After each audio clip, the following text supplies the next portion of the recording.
Good evening and welcome to tonight's edition of Daily Record Hotline Live.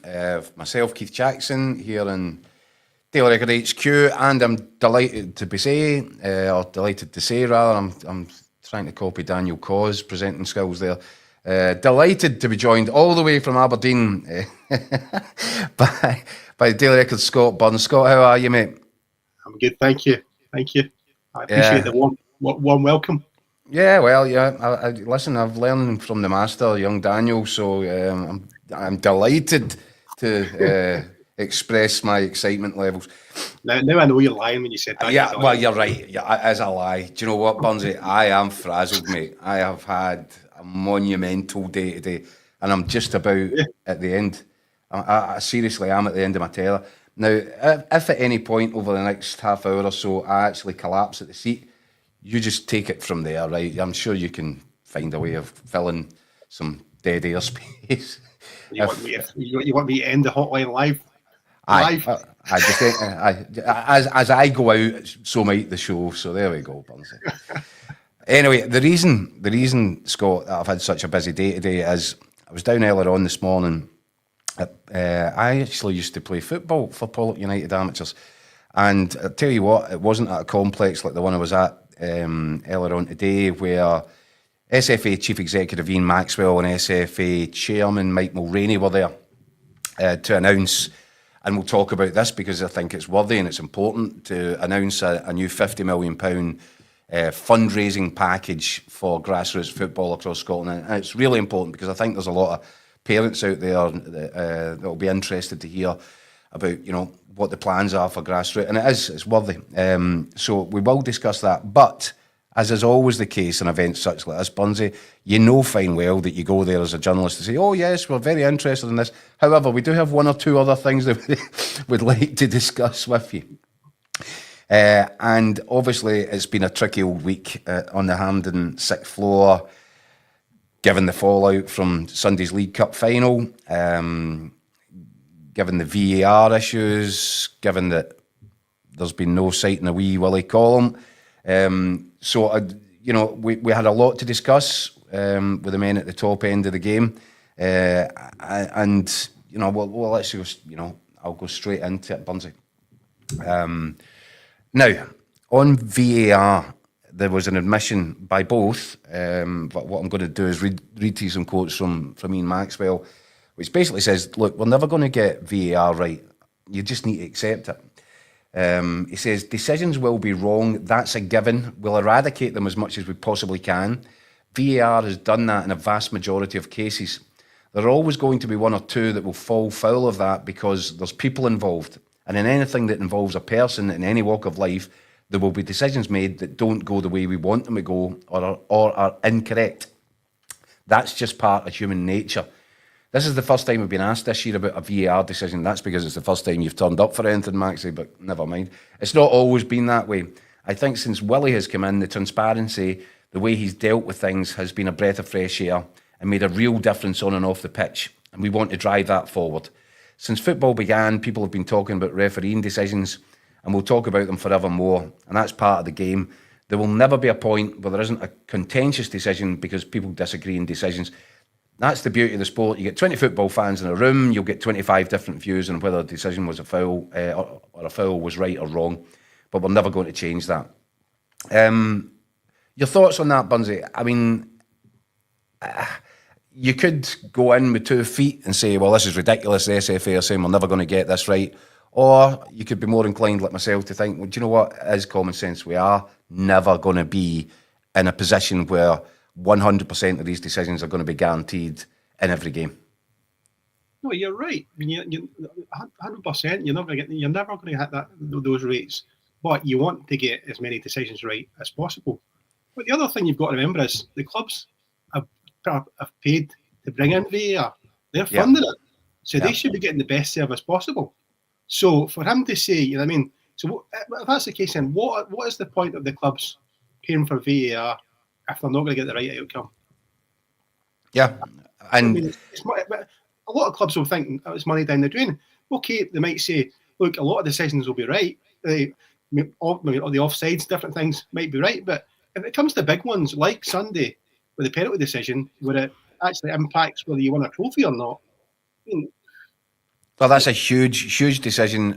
You know, I actually later this morning I was speaking to the both guys, and I said, you know, is it just because I think VAR has improved? I think the decision making has been better this season. I actually think that Willie Collins done a great job as head of referees. There has been greater transparency. There's been greater communication, and I think the decision making has improved as well. But is it just rotten luck that even though things across the board have been a great deal better, when was the one time that the whole thing was going to collapse on itself? It had to be in a cup final between Rangers and Celtic at Hampden when it's 3-3 in extra time. That's just your luck, isn't it? No, it definitely is. I mean, I agree with you. You go back to, Willie Collum, I believe. I mean, he's done a good job when he's come in so far. I mean, as you say, he's been transparent. He's speaking openly with all the managers. He's obviously got the regular dialogue on his show, which explains the VAR decisions. I mean, I think that's a good thing for Scottish football. And I believe it is taking the game forward. But the bottom line is that everyone's talking about the penalty decision at the weekend. Yeah. And I know that the Motherwell fans might be thinking there's another penalty decision that weekend. We might get on to that later. Right? Another one for Willie to correct. Aye, but I mean the one on Sunday in the cup final, I mean, it's clear as day. That's a penalty. How can VAR look at that and say it's not a penalty? It's on the line. I mean, when you're on the line, it's a penalty. Yeah, it's a massive boo-boo. Black and white. It's not even one that's should be open to interpretation. So I don't understand how a trained referee, even watching from a screen, can't see that's not a penalty. Yeah, I'm so torn with this because I do think that it's improved. I do think that VAR is getting a great deal more right than wrong, and that wasn't the case for the first couple of seasons that was introduced. But you're right, Burnsy, and the more you think about it, that's a game-changing decision in a National Cup final. It just has to be better. It has to be better, and that's what I said last night on the show. Willie Collum, I think, is correct to leave Alan Muir and Frank O'Connor out of the top flight sort of teams, officiating teams this weekend, because I'm afraid if you've only got one job, it's really important that you do it right, especially on a stage such as that. I mean, just for example, here I've got a comment coming in from William Sloan, who's watching live on YouTube. I'm a Celtic fan, Keith, but I don't buy that. This was not a matter of opinion. Decisions such as that should never be wrong. I agree with him. I agree with William completely. That's what I'm saying. I mean, it's as if the flipping VAR monitor was switched off on Sunday for that 10 seconds, because I don't see how they couldn't say it's a penalty. And I'm not in for the witch hunt of demote the referees or whatever. You know what I mean? I'm not saying like take them off next week's games or the VAR, but it's an awful decision. You know what I mean? Well, I mean, the reason that it's still here, we are still talking about it all these days on, because I think tomorrow morning we expect Willie Collum to come out and give his version, and that's going to be a matter of interest for everybody, isn't it? Because Rangers have asked for clarification on it. Well, they're going to get that tomorrow. This is a scheduled kind of VAR review that Willie Collum has been doing throughout the course of the season, so it's not specifically to address what happened at Hampden. Yet it is going to be very interesting to hear what he's got to say about that specific incident. We've got another comment here from Philly Wilson, who's watching live on Facebook. Still morning. No, Philly, it's actually early evening now, so thanks for that. In terms of what you expect to hear from Willie Collum tomorrow, Scott, it might be another. Do you expect an apology? Do you expect an apology? Maybe he's in Philadelphia. Maybe that's what he meant. Do you expect an apology to be forthcoming? I think there will be. I think there has to be. And I think it's the only way that they can at least try and draw a line under it. You know what I mean? But I mean, a mistake. Everyone makes mistakes. You know what I mean? The point is, we all do it. I do it in my job. I mean, so I mean, does it mean that I should get thrown off that next day's paper? Probably. But no. As you know, we're seriously undermanned these days, Bunsey. I know. But no, look, everyone makes mistakes, right? But I mean, they're just looking for a bit of But that's a sort of that's one you just can't, mate. Yeah. We've got it wrong. We apologise. I mean, I know that won't. A lot of the Rangers fans won't accept that. That won't be enough, and they would want more. But what else can the SFA do? What else? You mean what else can Willie Collum do? You know what I mean? Unless he's got to go and look over the VAR and review the VAR team. Yeah, which is why I think he's made the right decision by standing these two down for the weekend, because they can't be seen to be doing nothing. And I think, again, this is a sign that you're right, guys. We'll wait and hear. I'm not going to put words into Willie's mouth ahead of time. I'm sure Willie will have something to say tomorrow. But his actions would indicate already that, yes, it's an admission that had to be better. No, definitely. Just looking through the comments as they're coming in. Thanks very much, everybody, for getting in touch, as per usual.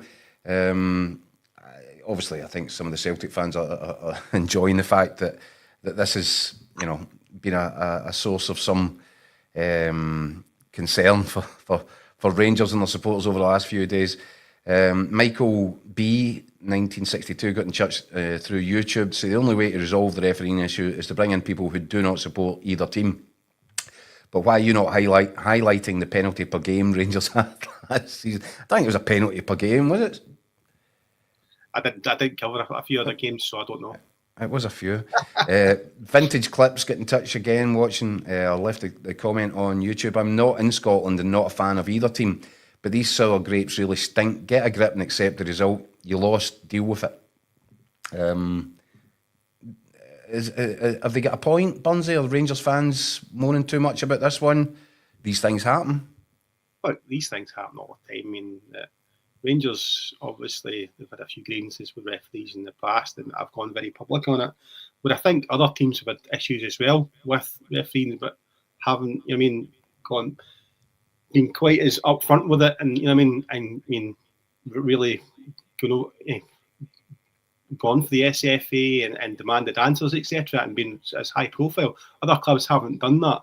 But look, every club has got to do what is best for their club and what they think is standing up for their club in the best way and their fans. And if Rangers feel that this is the right way, then let's see what happens.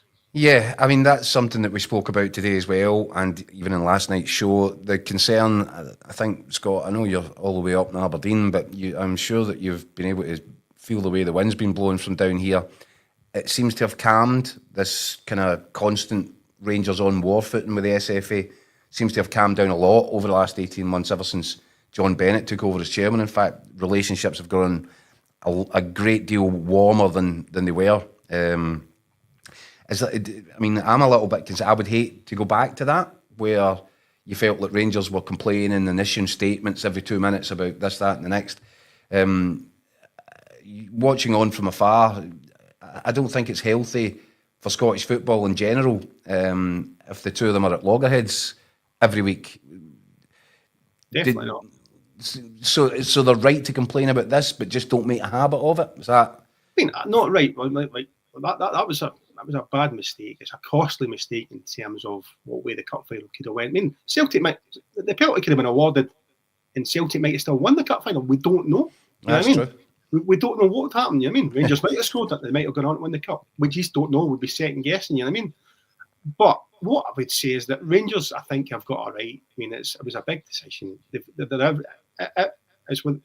They're right to go to the SFA and ask for an explanation or a reason for why that penalty was not given. And right. I don't think it's over the top. On this occasion. I think I'm all varred out. We've got some more comments here. Plenty of comments coming in, actually. Eddie Mitchell, for example, there on Facebook. The first offence was outside the box. And one for you from Dennis Mirren, who's not always very complimentary of the people that appear on this show, but Scott summed it up perfectly. All clubs pay for VAR, and only one club constantly benefits. I should maybe I read that first, but that's at the end bit there, did I? Only one club ever seems to benefit. Seems to be the idea there. But look, do you know what? I'm tired of VAR. Before you go, Keith, I just want to say that Stuart Kettlewell touched on it today. Yes, of course, because he's had one as well. That's right. Rangers weren't the only victims of a wrong VAR penalty call at the weekend. And I mean, Motherwell should have had a penalty against Man United.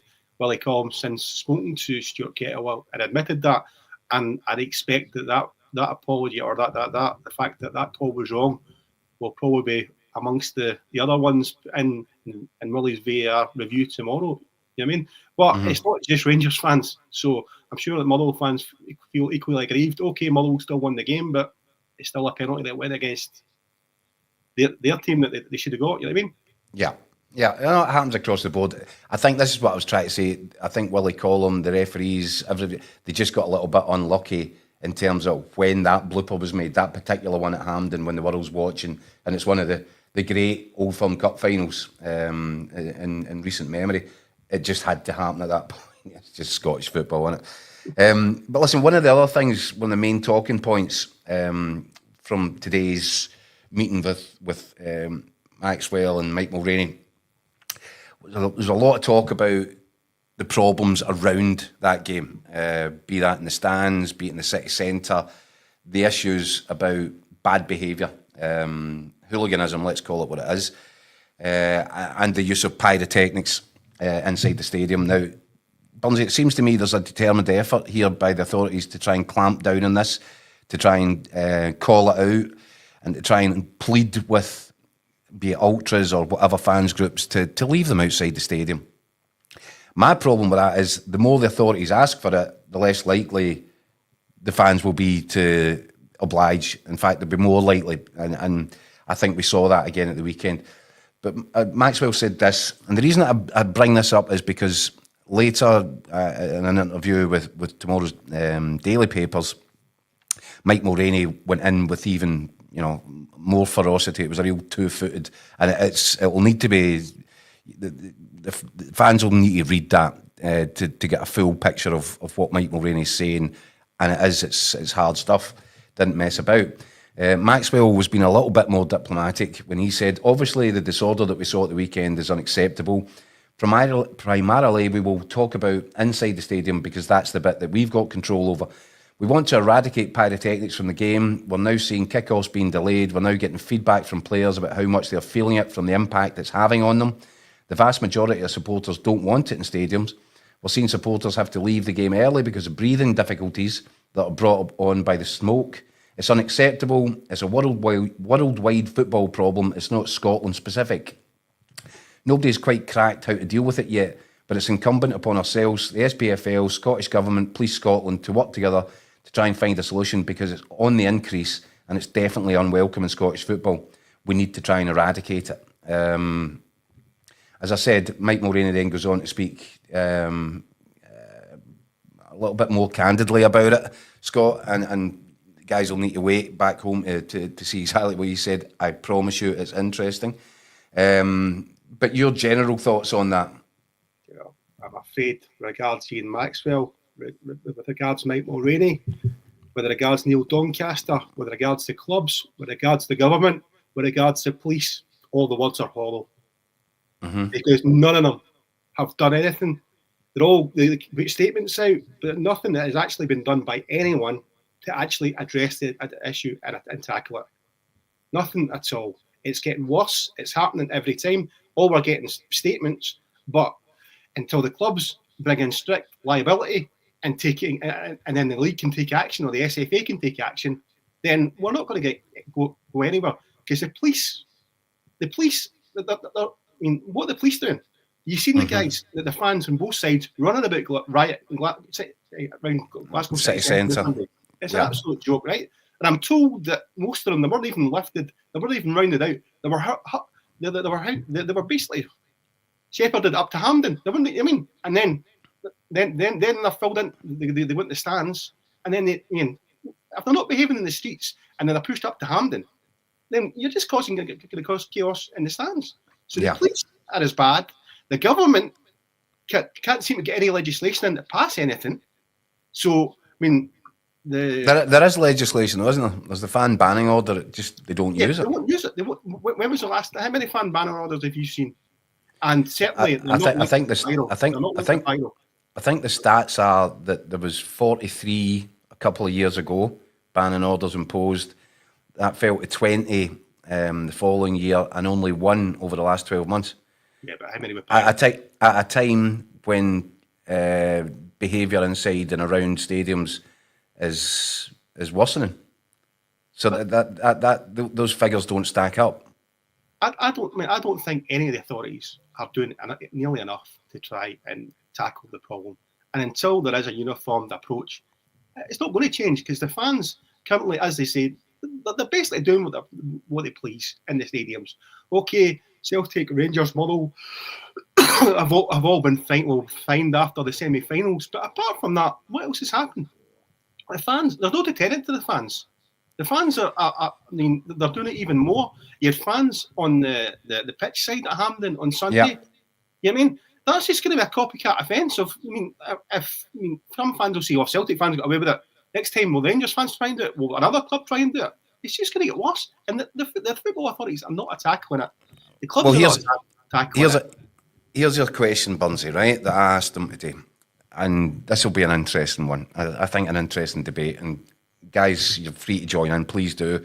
You can contact us across all the socials as per. But Burnsy, I mentioned this, the culture of the ultras. And it has been encouraged by clubs inside their own stadiums. There you go, guys. They hand over an area of the ground. It's for the noise. It's for the atmosphere. A bit of colour and all that. I get all that. But then when they're going to away grounds, they seem to take over specific areas. I don't know how it works. I don't know how they're all put in the same part of an away section. I wonder if people who have tickets for that part are told to move to the side. But we all know it's the ultras groups, particularly around Celtic and Rangers, which are responsible for, be it pyrotechnics or be it running skirmishes in the streets. Have we pandered to this culture of the ultra? Should clubs be actually cracking down on it? Should they be making sure that away tickets are distributed more evenly so that they can't congregate in the one area? Is it time to tackle this? It's certainly time to tackle it, because... So what do you do about tackling it? You've got to tackle it, because if you don't, it's only going to get worse, because... But how do you tackle it, Burnsy? Is it time to break them up? They'll keep pushing the boundaries. Mm-hmm. No, don't get me wrong. Right? The casual culture, I think, to an element, adds something to the Scottish game, but not when you've got idiots running about streets, fighting in pubs, throwing pyro. That's crossing the line. You know what I mean? And that's the issue here. How do you deal with it? You need to stop. I mean,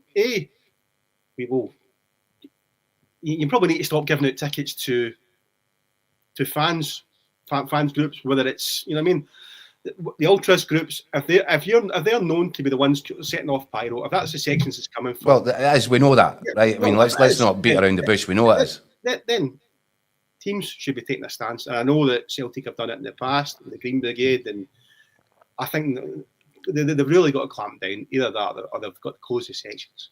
That's the bottom line. That's the only thing the clubs can do, is close the sections, because you can't vet every person. And the problem is that getting pyro into stadiums, by all accounts, I know some safety officers, and by all accounts, the fans are getting young kids, to take the actual pyro into the grounds, and then they're getting it back on the other side. The lengths that the people are going to is unbelievable.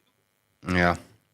So no, it's got to be tackled. But then again, as I said, there's got to be, the clubs have got to be, take some responsibility, and whether that becomes strict liability, even in the short term, something's got to be done. Otherwise, the clubs are never going to go for strict liability. So then it becomes an issue, and people, because everybody sort of passes the buck on it, don't they? And I'm sure that the clubs are looking at the police and saying, well, you're watching this, as you said there, Scott, about the disturbances, running battles in Argyle Street in the city centre on Sunday morning. And then the guys are just getting told, yeah, off to the game you go, lads.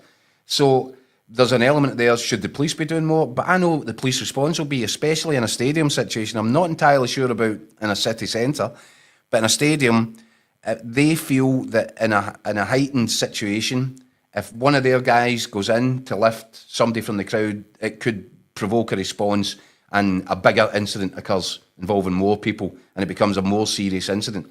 So they feel the softly approach is the one that should be employed. But if I get that as well, I totally get it. But surely there then has to be retrospective.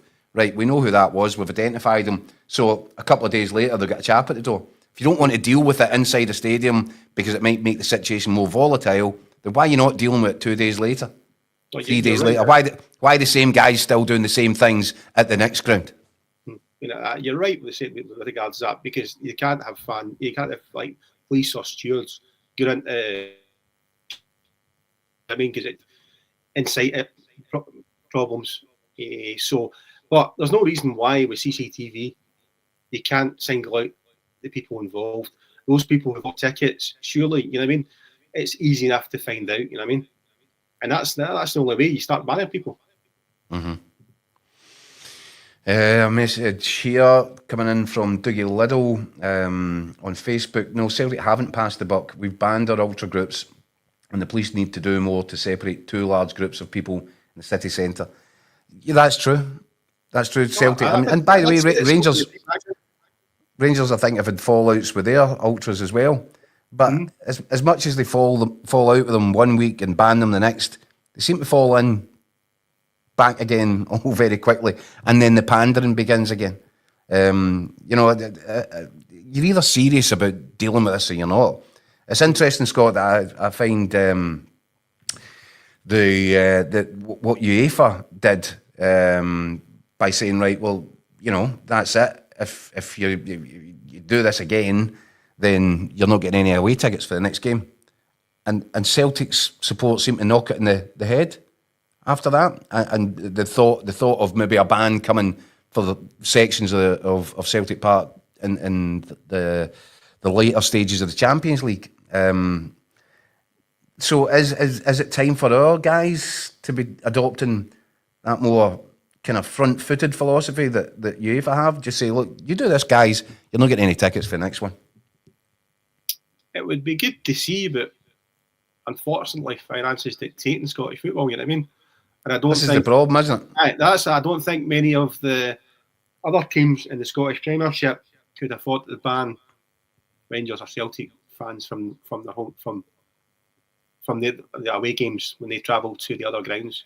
Financially, it's just the clubs are cutting their own throat, you know what I mean? So I don't think that's a viable option. So basically, everybody's talking a big game and a good game about how to tackle this, but it's self-interest will always mean that, do you know what, let's not bother. Too much of a hot potato. Well, that's what I've said. I said that earlier on, till the league, till the SFA, till the police, to the government, to the clubs, all start to do something, then nothing's going to change. And as it stands, there's not a united front to take things forward. Mo Sislak here watching on YouTube. The answer is to have the police given a mandate and have some doors chapped. I think they've got the mandate. I think the legislation's there. I just don't think it's been properly used.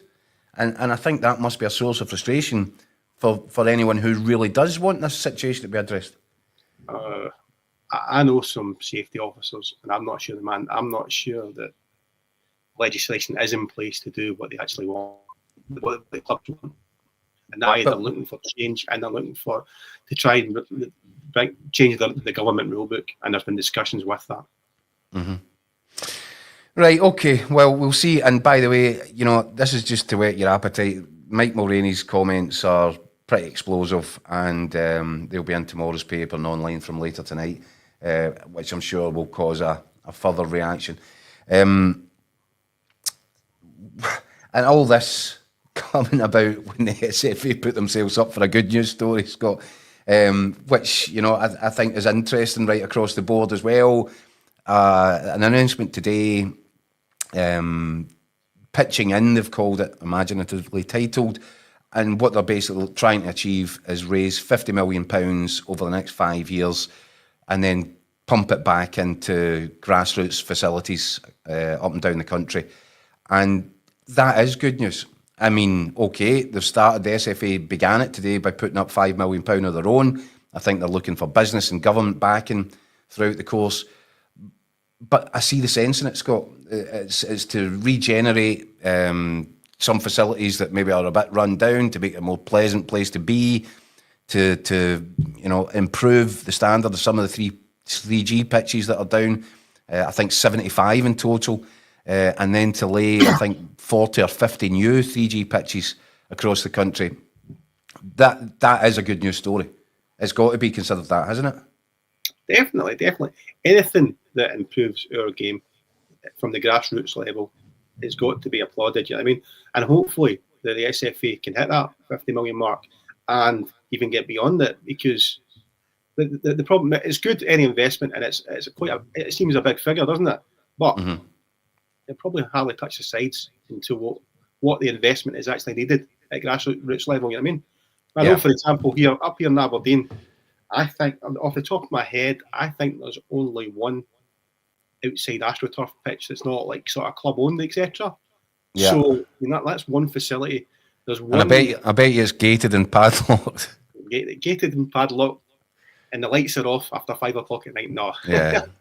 No, but that's about the only one in the Aberdeen area, sort of thing. Mm-hmm. So the more facilities, 3G, AstroTurf around the country, the better, because we need our kids out playing. We need to get the kids off the PlayStation 5s, off the Xboxes. You know what I mean? Get them back out playing in the lights after Hotline Live's finished. You know what I mean?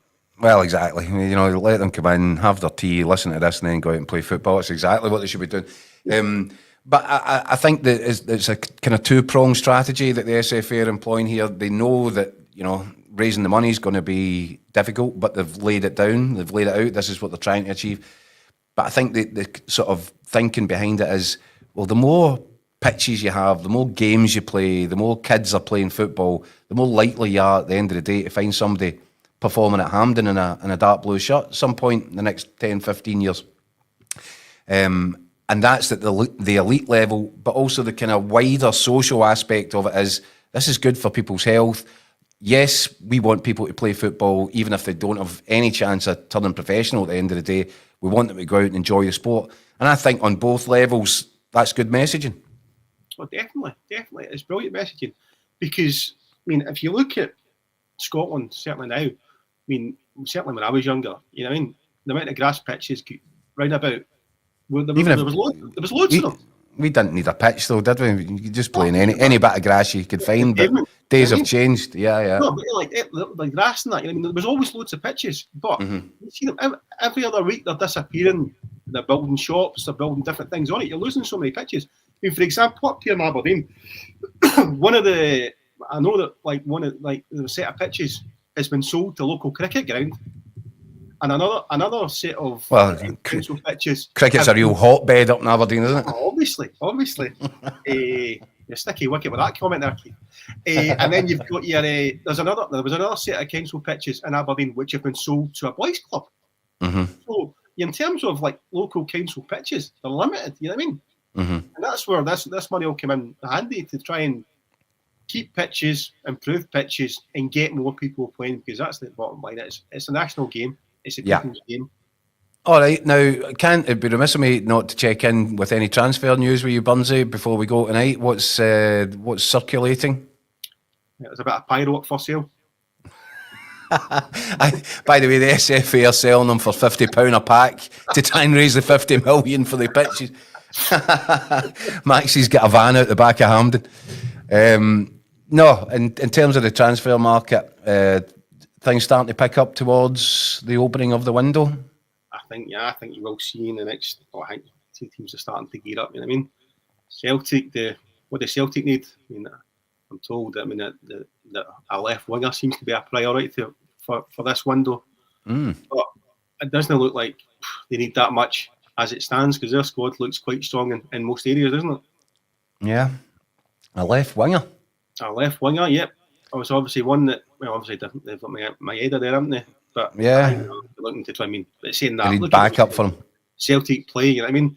They want Brendan wants his players to empty the tank, and after 60 minutes bring somebody else on. You know what I mean? It's presumably an understudy for Maida then, and somebody younger that will go on to grow into the position. I think that Lewis Palmer will be moved on. You know what I mean?